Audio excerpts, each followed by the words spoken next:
Hello, boys and girls. Greg from the Scary Spirits podcast here again.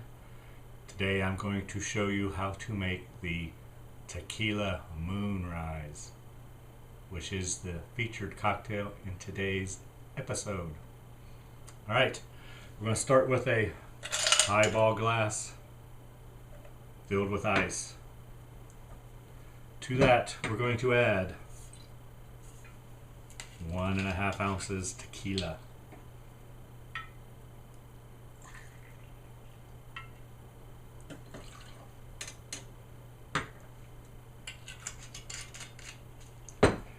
Next, we're going to add 1.5 ounces of ruby mixer, which I've already made, which is basically carbonated orange soda, some grenadine, and some lemon juice. So we're going to add 1.5 ounces of that.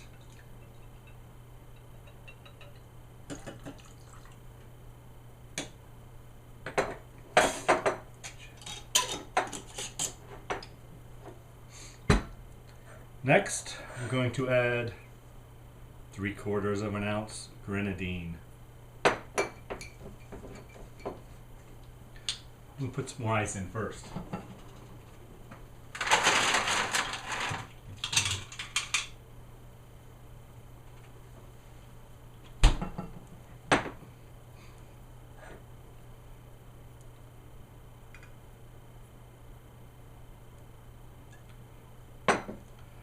And we're going to pour it along the inside of the glass very carefully so that it drips down.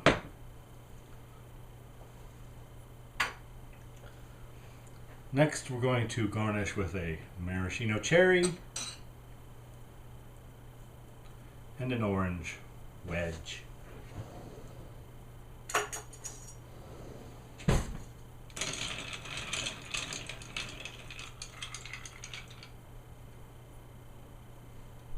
Tequila Moonrise.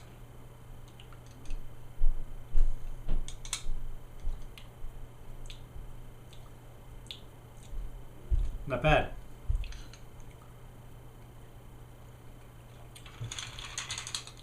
Sweeter than I thought. Thanks for watching. Hope you enjoyed the podcast. See ya. Here we go again with the age-old question of when is using a telescope to peep into someone's window ever appropriate? I'll clue you in. The answer is never. Greg can defend Larry Talbot all day long in this week's episode of the Scary Spirits podcast, number 37, The Wolfman. But I don't care if you're a nice guy or promise to never do it again. I'm still going with it's a hard no. Peeping is wrong, people, nice guy or not. So word of advice. Keep those telescopes always pointed up at the sky. Cheers. Welcome to the Scary Spirits podcast. Please be advised that the presenters may use adult language and or discuss adult situations. This podcast is not intended for younger listeners or those that may be easily offended. So, if you're ready, let's go.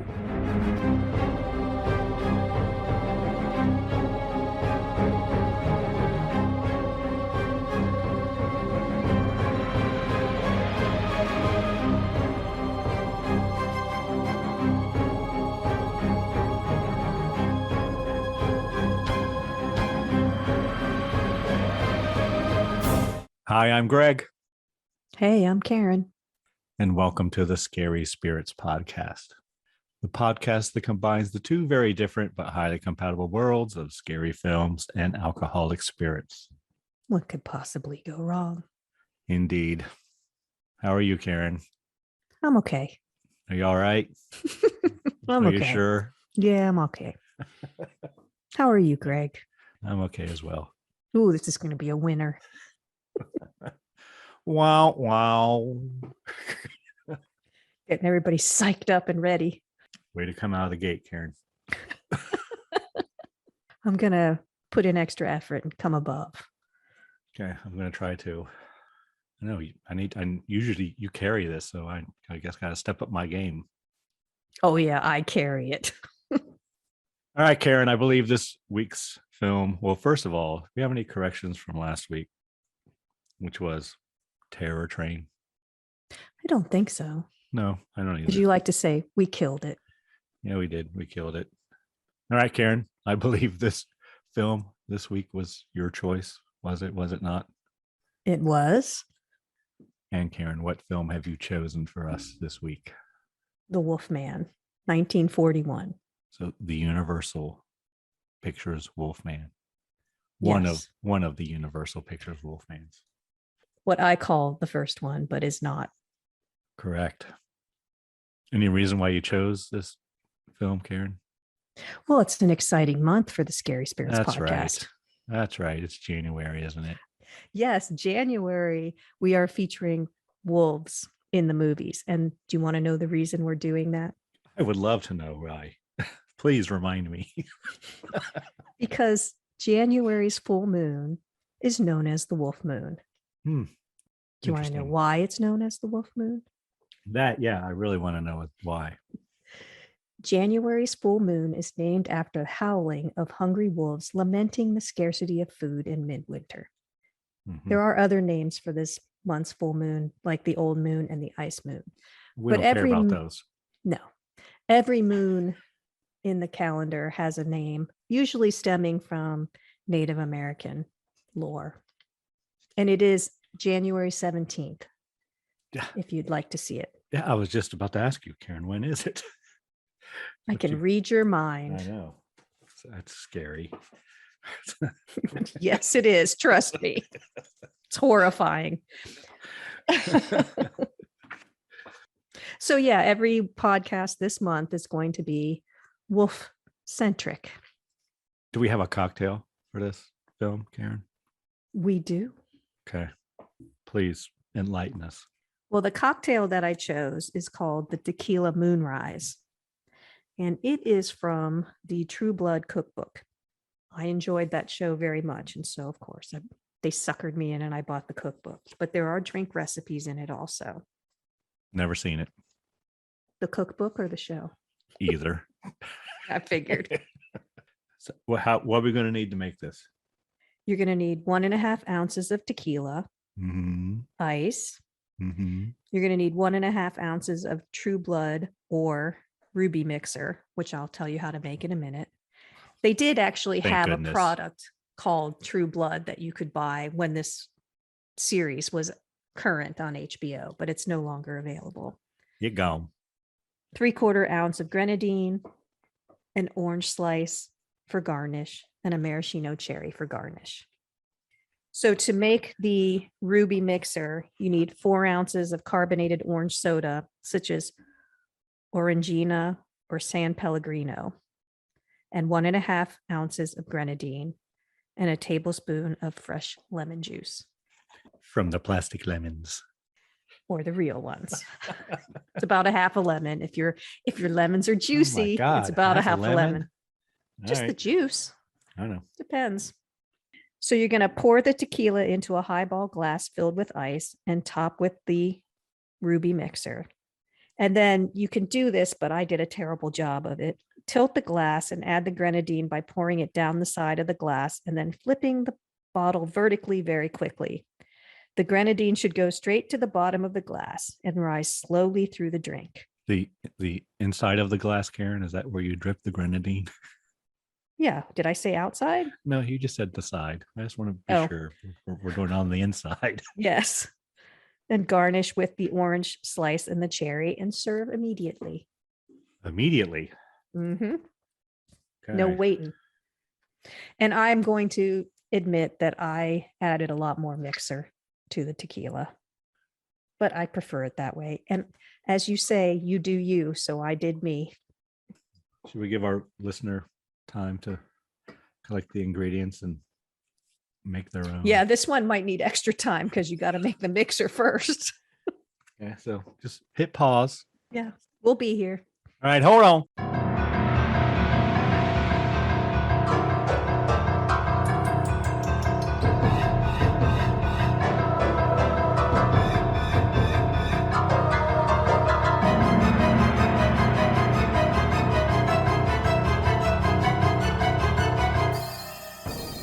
And we're back. Yes, we are. So, Karen, might you have a brief synopsis of this film? I do, but it's not really much of a synopsis. It's more a description, if that makes sense. Okay. But it's from the Amazon site where I watched the movie. Where did you watch it? I watched it there as well.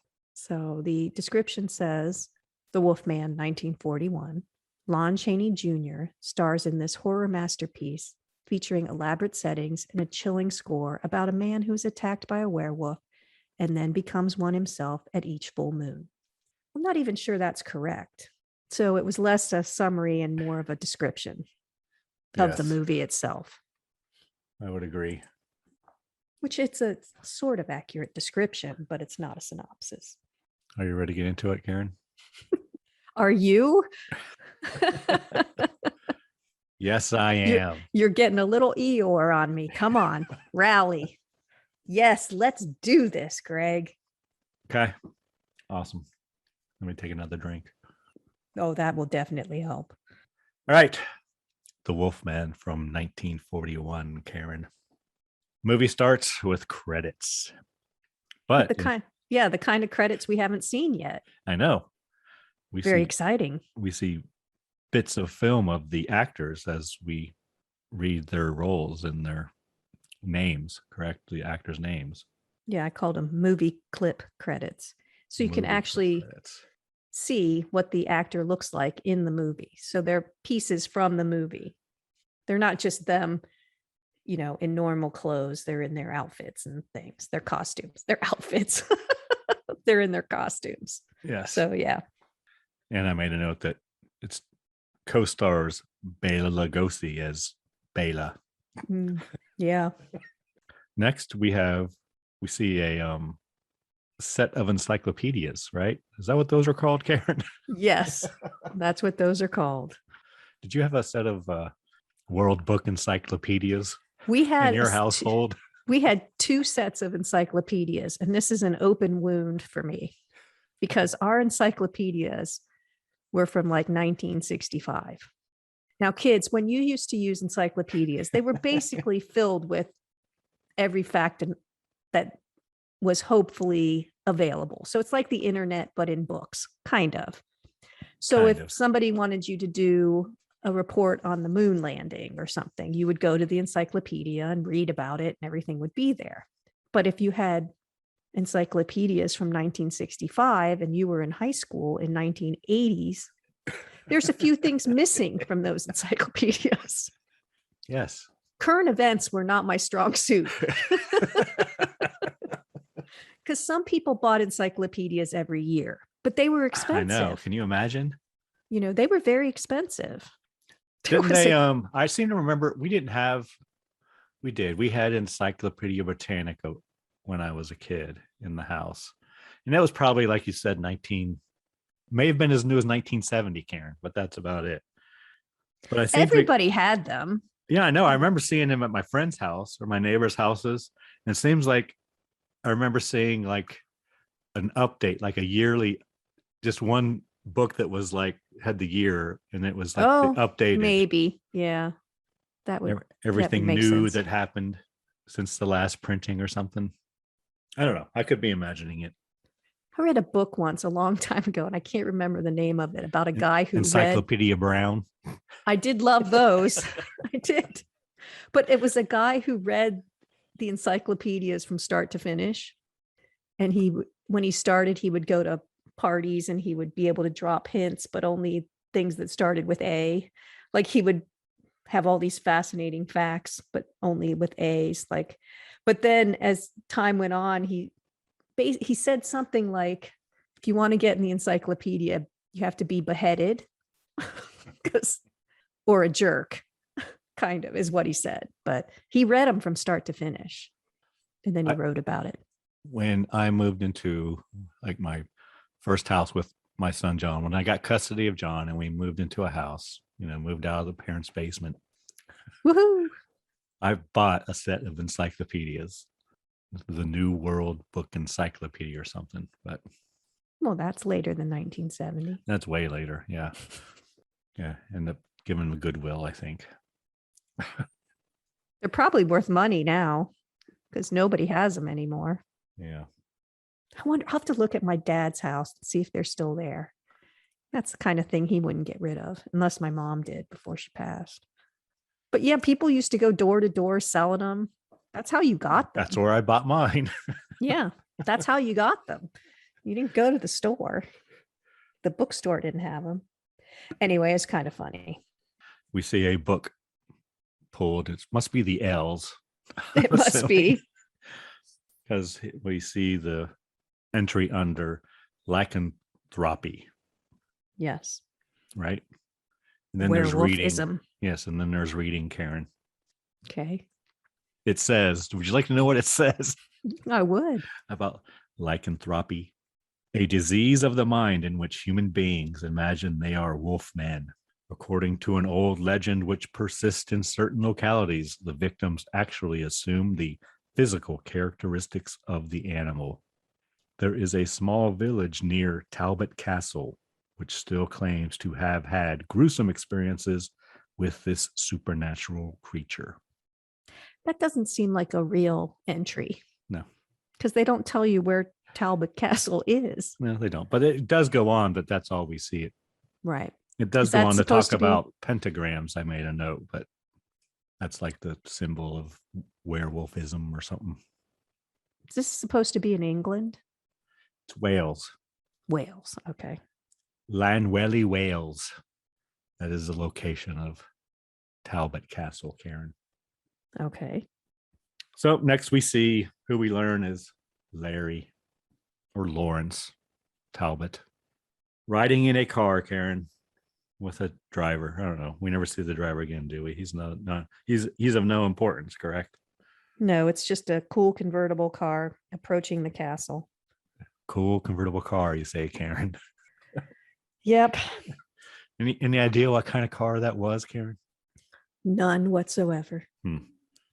It is a 1933 Isotta Franschini Tipo 8ASS. If you can't say it, I don't have to guess how much it's worth, because that's just not even fair. It might be a pretty easy guess, though, actually. Hmm. So one sold in auction in 2017. That's the most recent one I could find. What do you think, Karen? What do you think it sold for? 1933 Isotta Franschini. Where was it sold? In Europe or in the United States? I did not make a note. It is in US dollars, though. So probably United States. I read that most of them were sold in the United States originally. Was the driver on the wrong side in the car? He was. Okay. 1933. Was it in excellent shape? Like that's going to matter to my guess. I would say yes. $30,000. Come on, Karen. It's 1933. It's a classic. No, in great shape. Yeah, I know. Sold. You think it sold for $30,000? $130,000. $902,000. Wow. And one sold prior to that for over $1 million. What do you do with a car? Like, I don't get why you'd buy a car like that for $1 million. Okay, well, think about this, Karen. 1933. What do you think it originally sold for? Keep in mind, this isn't in just any old car. This isn't a Model A or whatever. This is an Italian, I guess, sports car. Early Italian sports car. $800. Nope. $1,000. They started at $9,750. Wow. That's a lot. I know. For 1933, hell yeah. So what is that in today's dollars? Just curious. I know that these people, the Talbots, are exceedingly rich. I get that that would be something they would do and pull a car like that. That plays very well into $208,000.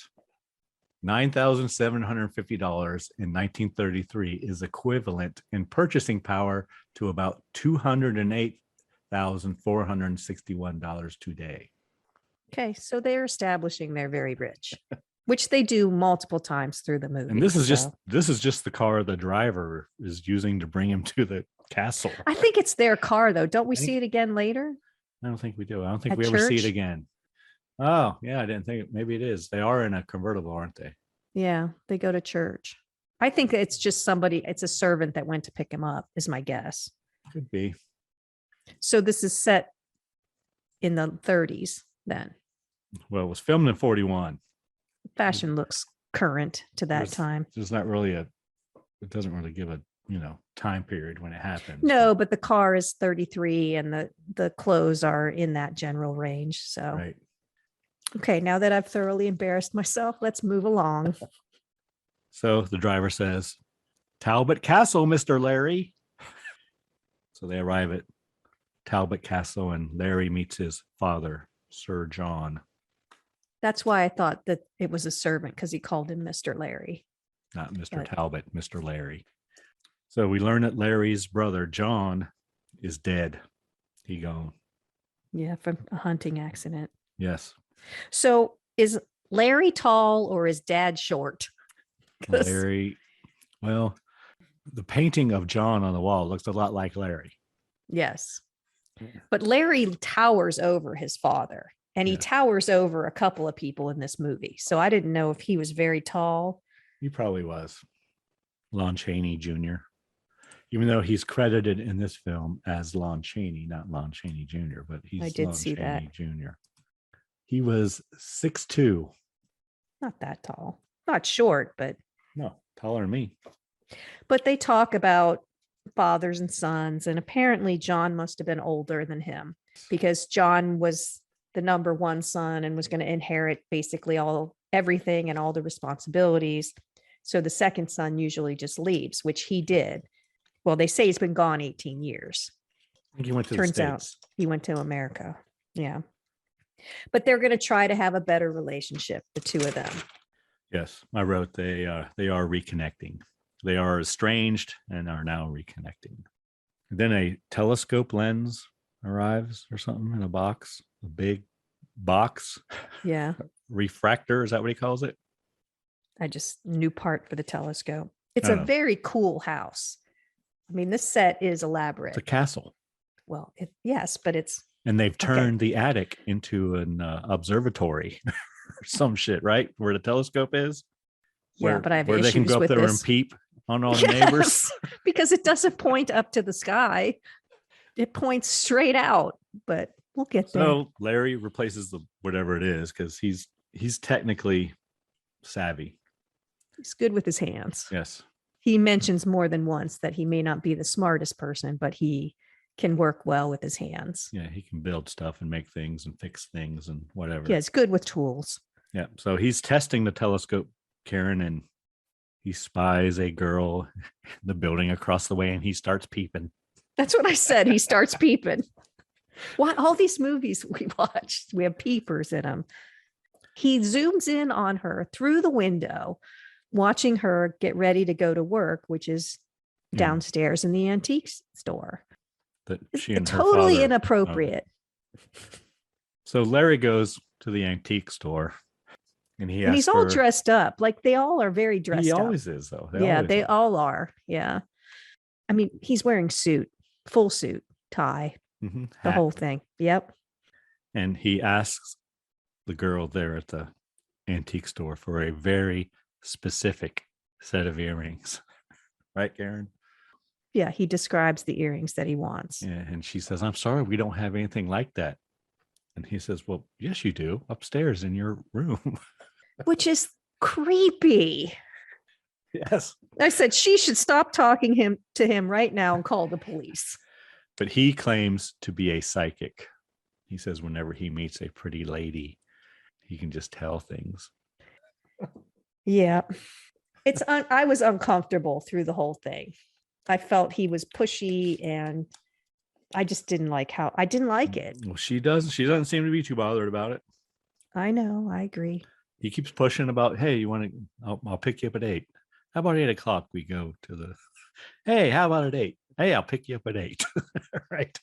Well, yeah, but first he buys the cane. Yes. So they're looking at canes, and the girl who we learn is Gwen pulls one out that has a little dog on the handle and says, oh, this will suit you.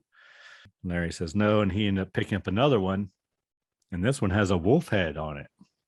And a pentagram, Karen. And a pentagram. Yeah. And he says, what is it with these wolves and dogs? Ha ha ha. And she recites the poem. Did you write down the poem? I have it up.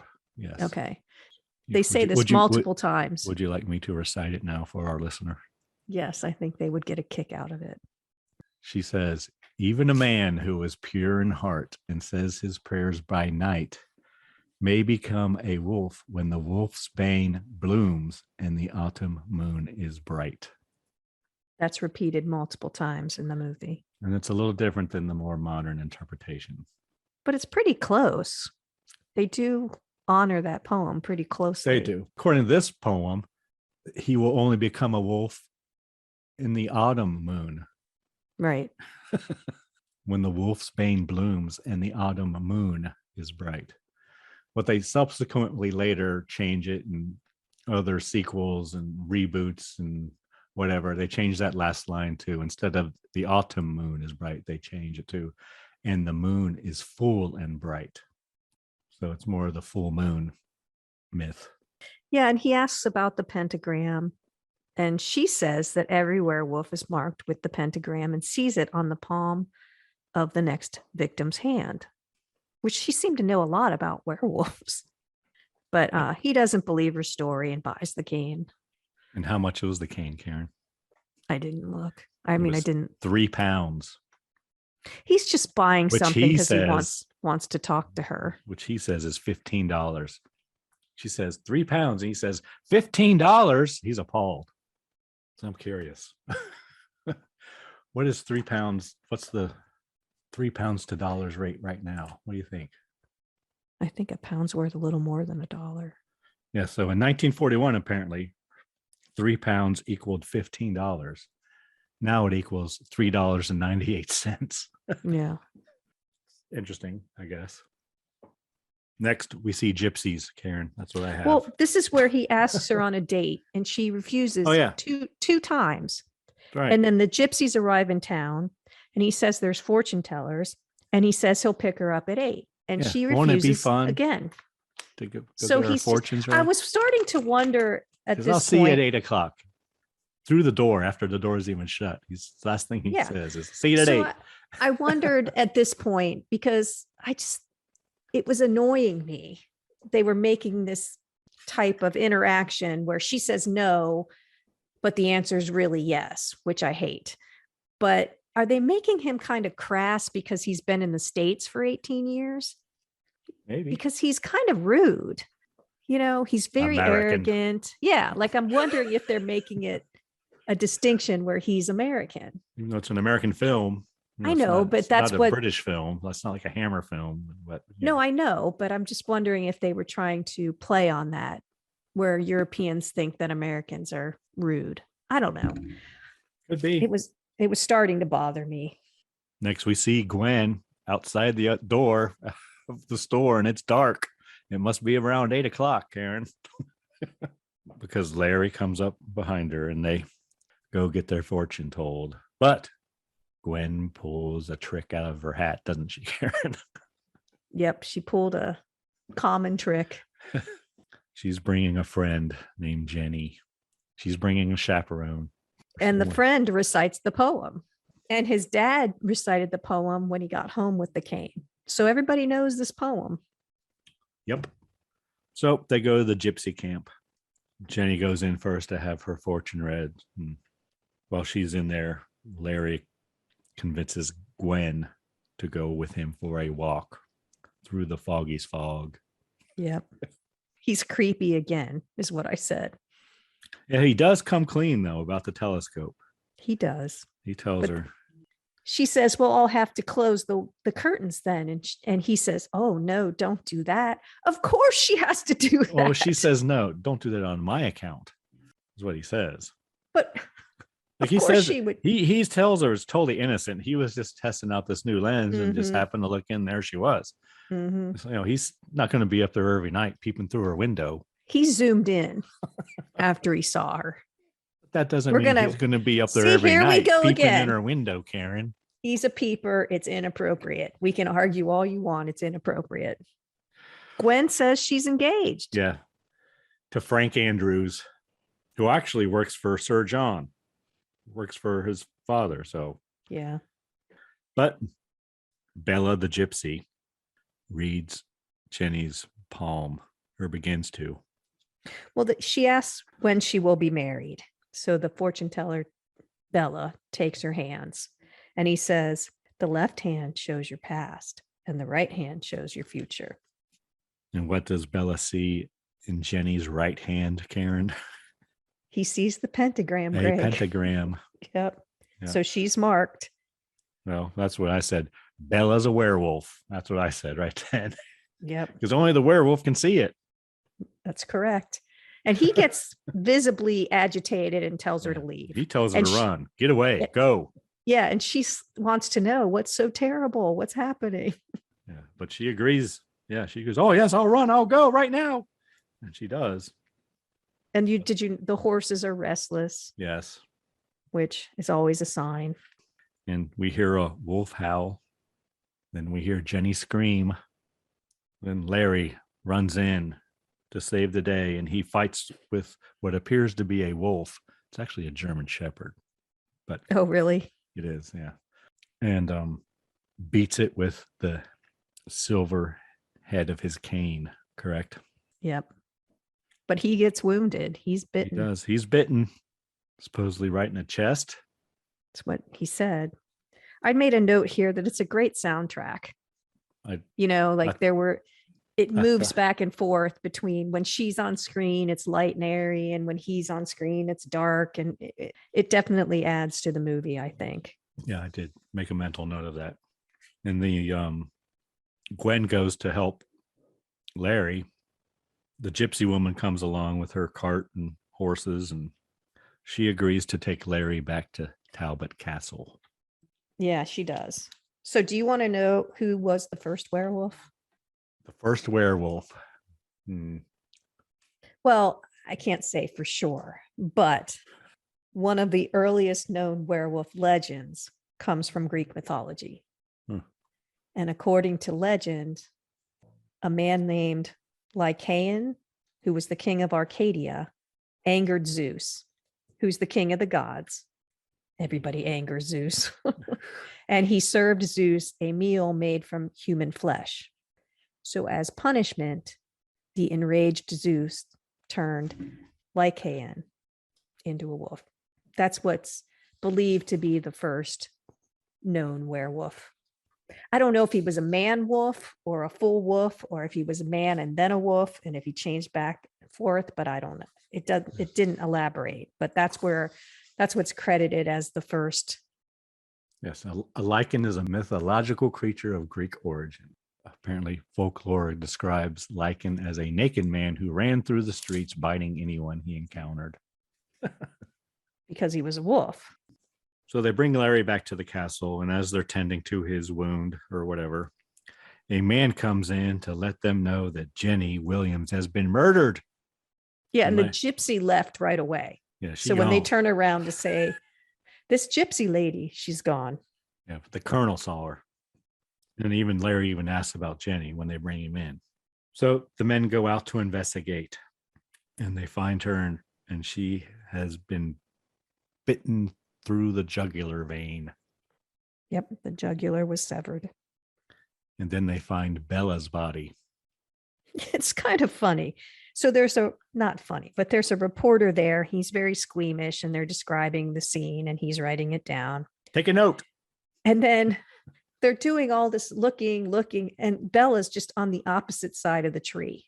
So they've got the dogs and everything, and they find him, but he's just literally on the opposite side of the tree. Like no one happened to walk over there. They needed the dogs to find him. It was weird. They recognize him because he's turned from the werewolf back into his human form now. Yeah, it's Bella. And his skull has been crushed, beaten with a cane, which they happen to find laying nearby, which is Larry's cane. Yeah, they find the cane, and they're looking at the wolf tracks. Next morning, they begin to question Larry about the cane. And he admits that he used the cane to kill the wolf that was attacking Jenny. But they think he needs rest. And apparently his wound has healed overnight. Correct? Yeah, they do say Larry needs rest, and the men talk about the events, and they say he's mentally disturbed, and then they shouldn't be in a hurry to question him. Right. Which Dr. Lloyd convinces the colonel not to question Larry until he's had time to rest. It's nice to be rich if you've killed someone, because they're just like, you rest, Larry. You take it easy. We'll question you tomorrow. Okay. Next, we see Bella's casket being pulled through the town on a cart, and Larry in the shadows following. And even when the town's ladies are there and they're like, oh, look, there's that Bella's casket. Oh, and there's Larry, the guy who killed him. Yeah, there's some gossips in the town. So they take the casket into like a mausoleum, right? Yep. And Larry begins to open it. And just then the gypsy woman comes in with the priest. Yeah, the priest wants to bury him with prayer. And she's like, no, they don't believe in that. They're going to dance. We're going to dance. Have a party. Yep. Celebrate. Then the priest says, fighting against superstition is as hard as fighting against Satan himself. Yeah, he basically washes his hands of it and walks away. But the gypsy woman walks over to the casket and basically talks to the body of her son, Bela. Yeah, we find out it's her son. Yes. And Larry hides in the shadows. She says, now you'll have peace. And then she leaves. Next, we cut back to the antique shop.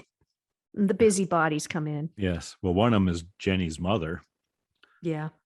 They come in accusing Gwen of leaving poor Jenny to be killed. She was out stepping out with that man when she was engaged. Yep. What kind of woman does that? Judgmental. And then Larry enters and he puts a stop to that shit.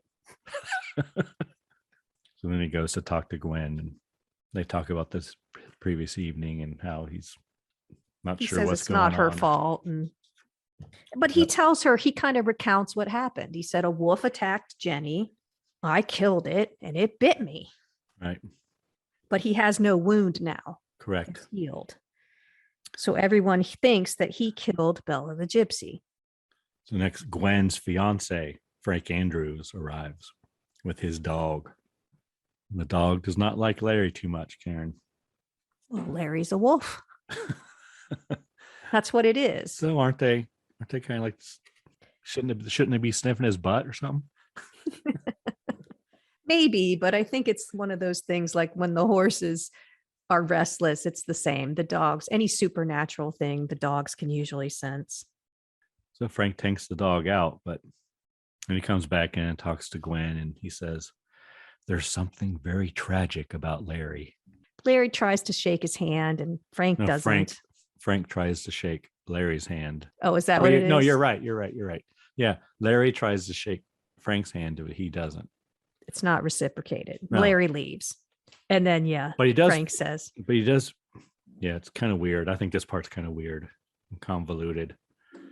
He refuses to shake his hand, but yet in the next scene, yeah, they're inviting him to come with them. So it's weird. He wants to prove to, Gwen that he's not jealous and whatever. Yeah, so they're at the gypsy party.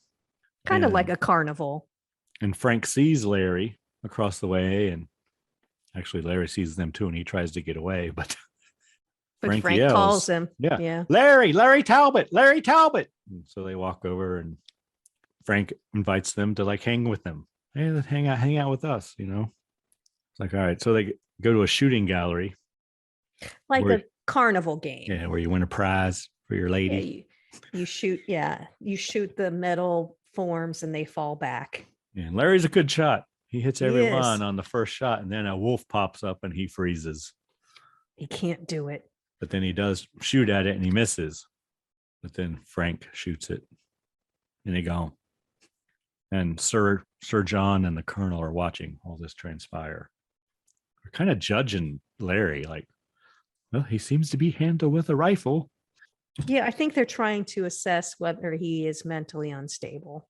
Okay. But he's, acting appropriate in that situation. He's shooting well. Yeah. So Larry leaves and he runs into the gypsy woman. And Gypsy Woman explains that Bella was the wolf that Larry killed. And the gypsy tries to tell Larry that he is now a werewolf. And she gives him a pentagram charm to wear over his heart at all times to protect him. Yeah, she says whoever is bitten by a werewolf and lives becomes a werewolf himself. Mm-hmm. And the gypsy tells Larry to go now, and heaven help him. Wear the charm over your heart all the time. The colonel watches. Then the gypsy woman, she goes right to her gypsy friends and starts telling them, he's a werewolf. There's a werewolf. He's a werewolf. There's a werewolf. And they all like start telling each other.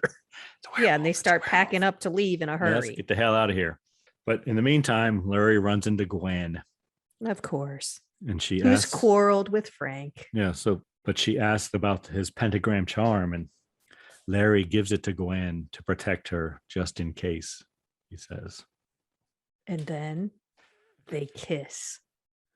Then the gypsies all pack up and leave. And Larry stops one of them and asks what's going on. And the gypsy tells him that there is a werewolf in camp.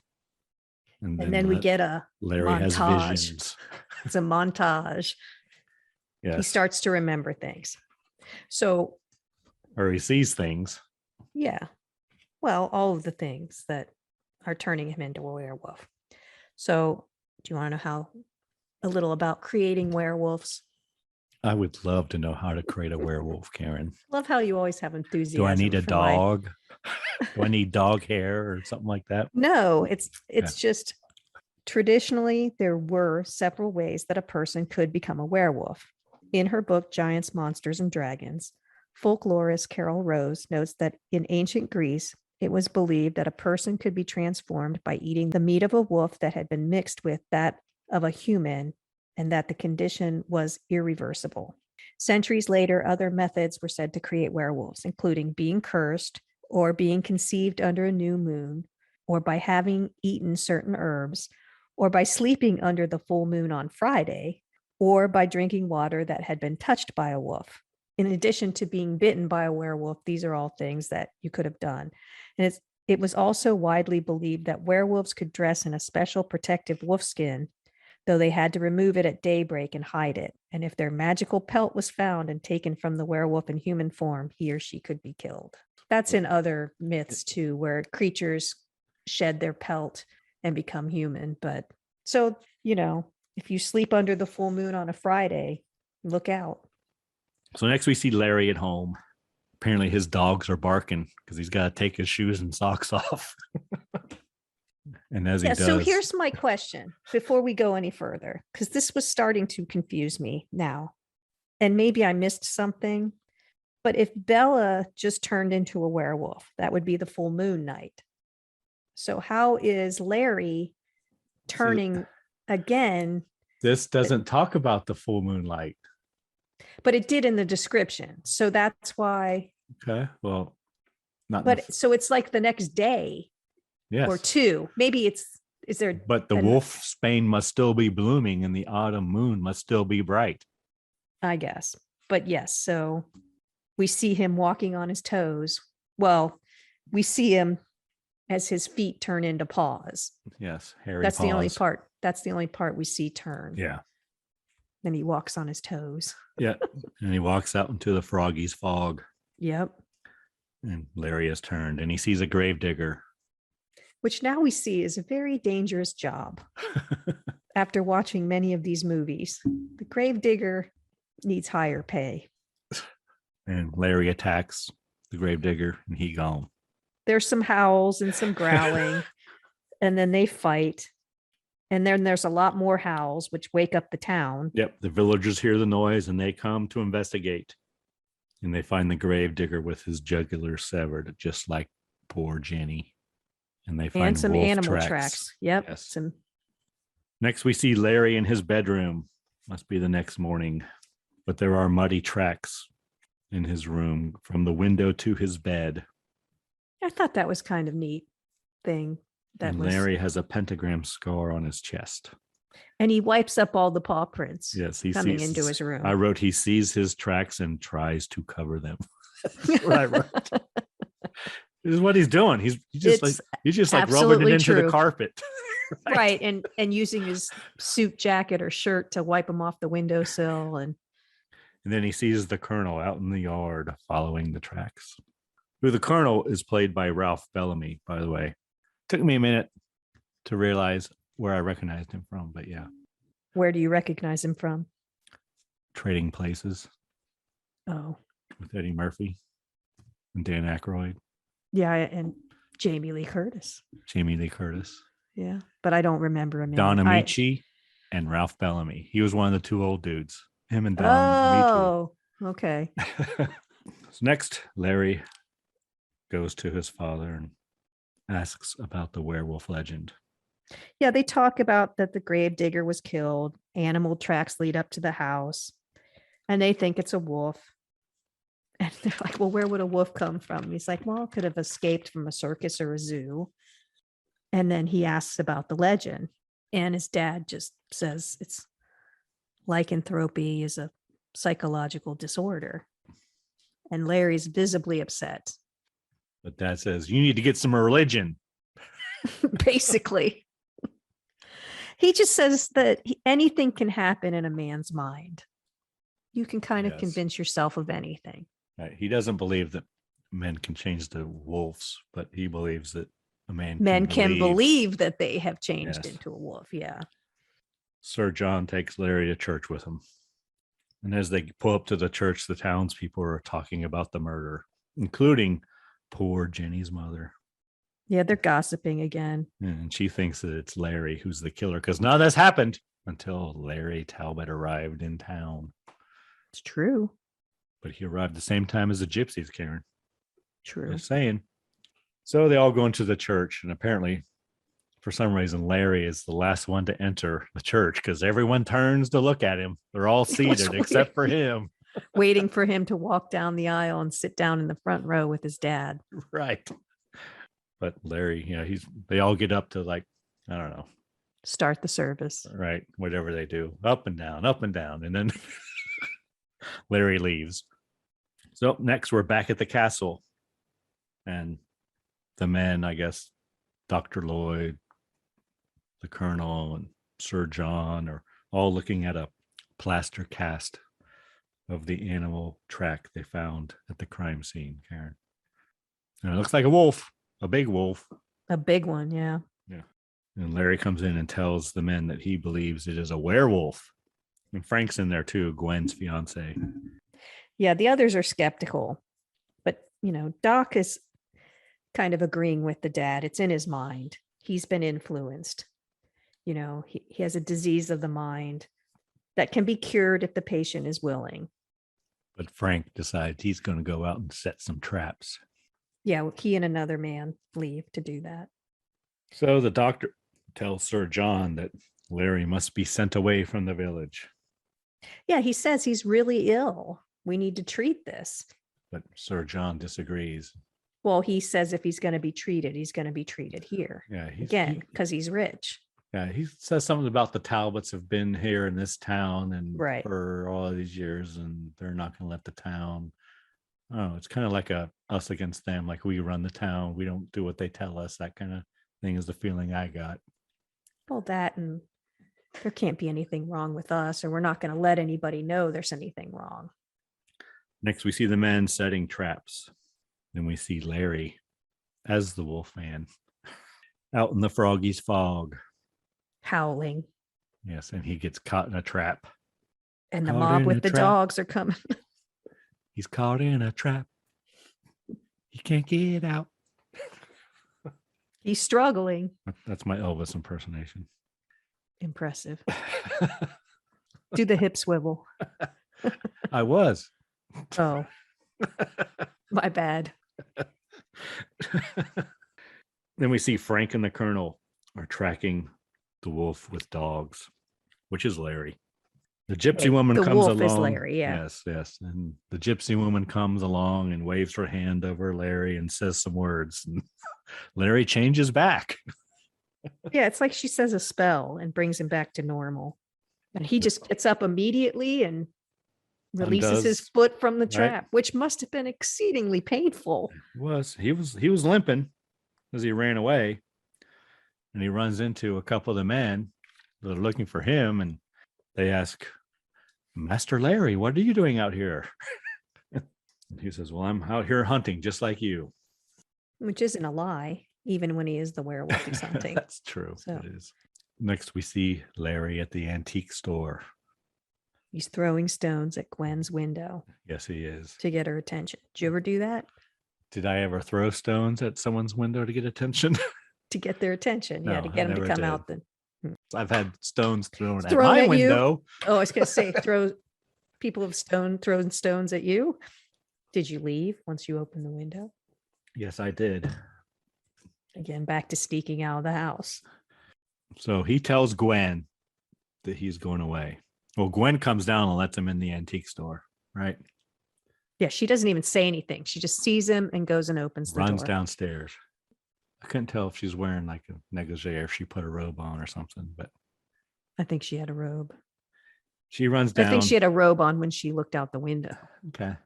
Larry tells Gwen that he is going away, and Gwen says she wants to go with him and help him. Let me pack some things.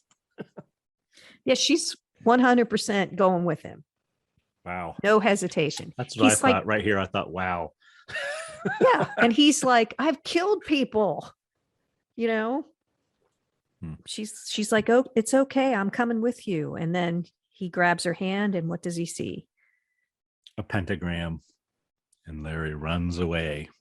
Well, yeah, because that's not a good sign for Gwen. Nope. I like Gwen too. Yeah, except for her poor judgment skills. I liked her. Her bad taste in men. But other than that, yes, I liked her. We're back at the castle. Yes. And Sir John thinks Larry has mental health issues. He thinks he's lost his ever-loving mind. Yeah. And Larry wants to get away from the town. His father is convinced that it's all in his head.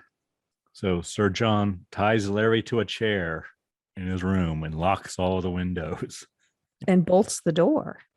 Larry tells his father to take the cane with the silver wolf's head handle with him before he leaves. Yeah, it's his best protection. Next, we see the men out hunting for the wolf. It's somehow they've set some sort of trap, and they're just lying in wait, basically, for the wolf man to walk in a certain path, and then they're going to shoot him. Yes, they're in like a tree stand of some sort, like they're hunting deer or something. Yeah, that's what it looks like. And Sir John meets up with the gypsy woman because Sir John is heading home. And she asked him, why are you going home? Are you having doubts about your son, Larry? Then we hear gunshots, and Sir John runs back to see what happened. Next, we see Gwen. She's out there in the Froggy's Fog too, running around. Well, the men do say after, they say, I hit him straight on. They shot him. They mentioned silver bullets too. I think it's Doc who says that, but I'm not sure that they weren't silver bullets. Yeah, and just Gwen comes running into the forest. Froggy's Fog, as you do, in your nightgown. Well, yeah, when you're going to follow the murderer that you're in love with. I'm not sure she was in her nightgown, but I don't think one she can was, dream, actually. Greg. And Gwen finds the gypsy woman. And the gypsy tries to get Gwen to go with her, but she refuses. Gwen runs away through the Froggy's Fog, I wrote. And we see Larry, and he is following her as the wolf man. Yeah, the gypsy tries to tell Gwen not to go into the forest, to come with her. She'll take her away, but Gwen is stubborn. She says no and runs in to the Froggy's Fog. And what happens, Greg? Larry attacks Gwen. And then along comes Sir John and fights with Larry as the wolf man. And Sir John bludgeons him with the cane. The gypsy comes along and gives her little speech again, and Larry turns back. Yep. To Larry. You will find peace for eternity now. I thought she was going to take him away because she had her cart. So I thought she was going to move him before the rest of the people got there, so they wouldn't know that it was him. Well, the rest of the people arrive, and the colonel says, the wolf must have attacked Gwen, and Larry came to save her. Right. I'm sorry, Sir John. Then Gwen says, Larry, and cries on Frank's shoulder. The end. All right, Karen, anything you were pleasantly surprised or really enjoyed in this film that you chose? I really liked the sets. I thought it was well done. When they were in the woods, it looked like they were in woods. I thought the house castle was amazing. I liked Gwen. I thought the special effects were pretty good for 1941. I mean, so I thought it was good. I thought the story was good. I agree. Soundtrack was good. We've already said that, right? Yeah. So the film was an hour and 9 minutes, but it didn't really feel rushed to me. No, I think they hit all the high points. I think they really gave you a good story in that amount of time. They even gave a little background on some of the characters, so you knew about, their backgrounds, for lack of a better word, after I've drank the drink. Drank the drink. Oh my God. Drank the drink. Yeah. I thought the cast was good. They were all good. Anything you were disappointed in? Well, it's a weird thing that I'm kind of disappointed in, and I don't know. It's definitely a change in culture thing. But I didn't really like Larry's character. You thought he was a sleazy. Yeah, I just thought he was kind of slimy and arrogant, and I think he did a good job acting. Like, he did kind of seem like he was mentally unstable and all those things. But I was uncomfortable with the no means yes, and it's okay for me to stare in your window. And well, it was totally an accident. He, admits to it. Says it was totally accident. That doesn't mean it's says okay. You don't need to close your windows, because I'm not going to be, I'm not that kind of guy. I'm not going to be staring at you. But he absolutely is that kind of guy. So anyway, I don't think he is. That part bothered me. But again, I think it's just a cultural difference, in the 1940s versus 2021. It made me not really like his character very much. What about you? Anything? I think they kind of cheaped out on the transformation scenes. We saw his feet go from human to werewolf. We did see his face go from werewolf to human. I have a feeling that's a lot easier to do. You know what I mean? One's putting it on and one's taking it off. So probably taking it off is probably easier. Because they said it took 5 or 6 hours to put it on and 1 hour to remove in the research I did. There you go. That, and I was a little confused about the full moon stuff. I didn't understand how he could keep turning multiple nights in a row, but I guess you're right. They didn't mention it specifically, but it was in the description that I read at the beginning. So Amazon's description. Yeah. So I was thinking it couldn't be happening this way unless I was missing major time jumps. But I think you're right. I think it's just that it's, the autumn moon and the wolfbane is still blooming. What kind of cocktail rating are we giving this film, Karen? How many cocktails did it take you to get through this film? I think it's a 3. 3? Yeah. I'm hoping we're going to see better ones, but I'm worried we're going to see worse ones. So if we stick it right in the middle, we can go from, and I can decide whether it's better or worse than this one. I think this one, I'm glad I've seen it. I'd never seen it before. So I think it's good to have seen it. I think it's a good movie. You've never seen this before? Mm-mm. I have a few times. Usually when they play all these movies around Halloween, I just watch the vampire ones, because I only have so much time. So yes, and vampires are cool. Vampires are cool. I've seen, werewolves aren't. This is probably, even though they're the one I'm least likely. Yeah, I'm least likely to watch the werewolf ones. I'll watch The Mummy. I've seen The Creature from the Black Lagoon, or at least the remake. Mummy's the least likely for me to watch. Oh, I thought that too until I watched it, and I really enjoyed it. And now I watch it much more often. But I'd never watched this one for that reason, and now I would watch this again because it's interesting how they could pack a complex story into an hour and 9 minutes. Get all the lore, the legends, the background, multiple murders. Yes, our body count is 4, Karen, if you were wondering. That's pretty good for an hour movie. 4. Yeah, it's all right. All right. And what do you think of the Tequila Moonrise? I liked it. You liked it. It's sweet, but it's not overpoweringly sweet. It doesn't coat your teeth, like some can. I liked it. I liked it enough to finish it. Yeah, it was fine. It was good. Sweet. I think the orange kind of cuts it a little bit, Anything we learned today, Karen? Oh, we learned so much, didn't we? What did we learn? What the first werewolf legend is from ancient Greece. Mm-hmm. We learned some more lore of how you can turn into a werewolf by someone else, and if you want to do it to yourself. That's right. Anything else? We learned about the Isodo Franschini. Oh, yes. Fraschini. We learned that you can be enticed to leave your house with pebbles hitting the window. Yeah. Well, hell yeah. So there's that. I like the classics. I'm always open to suggestions, Karen. We learned that 3 pounds in 1941 equaled 15 American dollars. True. And now it equals like 4 American dollars. That's pretty much. Yeah. Lots of learning. Learned about encyclopedias.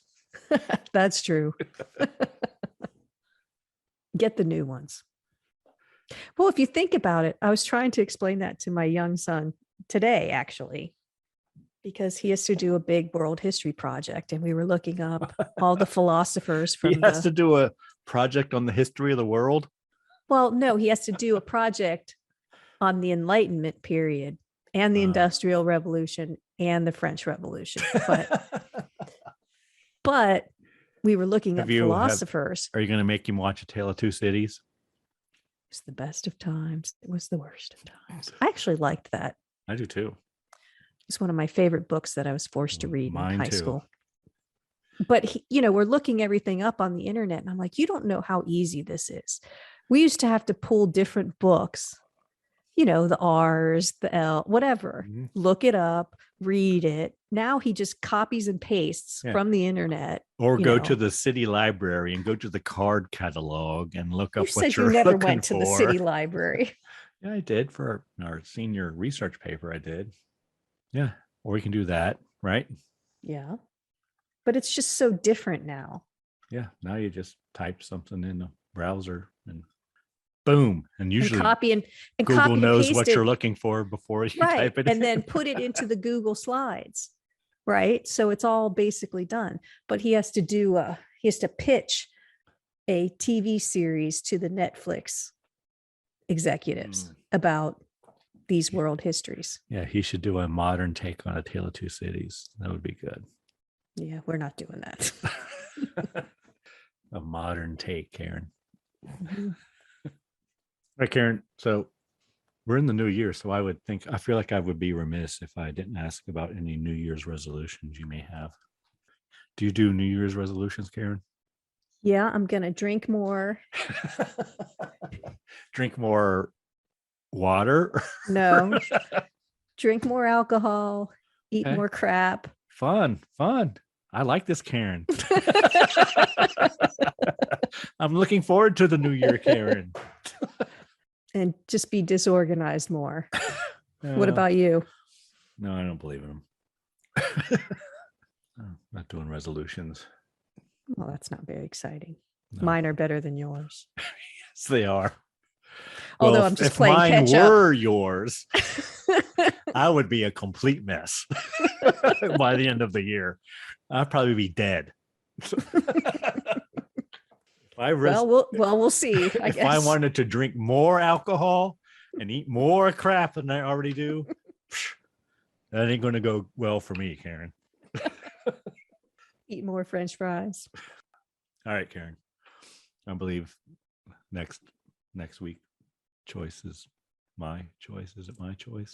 It is your choice. Yes. What have you chosen? Let's see. Let me pull it up. What did I choose? So, Karen, for my film, I have chosen the 1935 film Werewolf of London. Oh, that's the original, right? That is the original. It's a Universal film too. It's the original Universal film. Yes. This is the real OG. The real OG. And we can talk about it next week, but the makeup for this film we just did was originally conceived for that film, but they changed their minds or whatever. They wanted the wolf man character to be more human looking. So they interesting. did less makeup. Okay. But then they just reused it for this. So they reused the original concept for this, where he looks more like a wolf. Correct. More hairy faced and all Interesting. that. Yes. So have you ever seen it? Nope. I haven't either. Is it on Amazon? It is. Okay. It's got good ratings too, so I'm kind of looking forward to it. And what will we be imbibing in? Imbibing.